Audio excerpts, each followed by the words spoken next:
కోట్లాది మంది అయ్యప్ప భక్తులు ఏడాది కాలంగా ఎంతో నిష్ఠతో కఠిన దీక్షతో ఎదురు చూస్తున్న ఆ అద్భుత ఘట్టం ఆసనమైంది.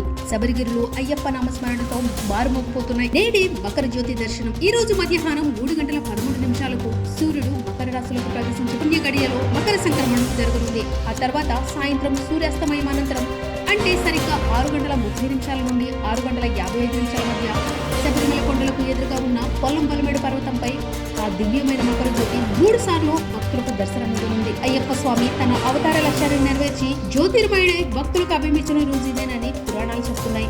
ఆ దివ్య వెలుగును ఒక్కసారి చూస్తే జన్మ జన్మల పాపాలు తొలగిపోతాయనే భక్తుల ప్రగాఢ విశ్వాసం. ప్రస్తుతం శబరిమల భక్తులతో కిటకిటలాడిపోతుంది. గత అనుభవాలను దృష్టిలో ఉంచుకొని కేరళ హైకోర్టు ఆదేశాల మేరకు అధికారులు కట్టుదిట్టమైన భద్రత ఏర్పాటు చేశారు. ఆన్లైన్ రిజిస్ట్రేషన్ ఉన్న భక్తులకు మాత్రమే దర్శనం కల్పిస్తున్నారు. 41 రోజుల దీక్ష ఫలాన్ని ప్రసాదించే ఆ జ్యోతిర్మయుడు అభయం తమకు కూడా కలగాలని భక్తులంతా ఎంతో శ్రద్ధగా వేచి చూస్తున్నారు.